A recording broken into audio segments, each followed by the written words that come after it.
Hello friends! Today I am drawing a baby dragon! Ig'nant will appear in the second issue of my webcomic, and I thought that he'd be perfect for this project. It's a 3" by 3" art book featuring little dragons. So I made sure that my sketch, while larger, would be proportional to that.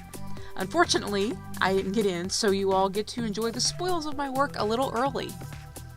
When I started, I only knew I wanted him to fade into a spacey background, and as I continued on this first sketch, I realized that I needed to tweak his design a little for it to look good in this format.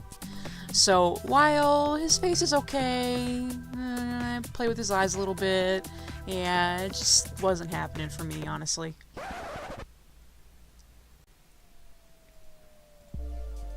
So, second try. Kind of the same principle, but he's more rounded, and I tweaked his face a little bit, gave him big, round, shiny eyes. Aww. Here you can see that I'm using a Bic mechanical pencil. When I'm doing a sketch I'm going to transfer to another surface, I just find them easier to work with. If you're working on something where pencil will be more prominent in your piece, you obviously might want to consider proper drawing implements and better paper. Something with a good tooth to it, obviously, and a proper hardness will also be a good thing to consider. Lightbox time! So much fun! If my paper is thin enough, I love to do this instead of using carbon paper. A lot easier, a lot cleaner. Here I am using a Pentel sign pen, which I love because you can get a great line weight flexibility with the ease of using a regular felt tip pen. They come in every color of the rainbow, and I want every one. And no, this is not a paid endorsement. However, if anyone wants to pay me to endorse their stuff, I am 100% game. But no, really, I just love this pen, and I can't get enough of using it whenever I have the chance. And Sushi agrees, as you can see. Next, I am applying a mask to the foreground elements so that when I paint the background, I don't muck up my character. So I kind of go around the edges of the interior form. I don't do the whole thing because that would be a pain. And then I start on my galaxy background. So there is a big difference between painting wet into wet and letting your stuff dry in between.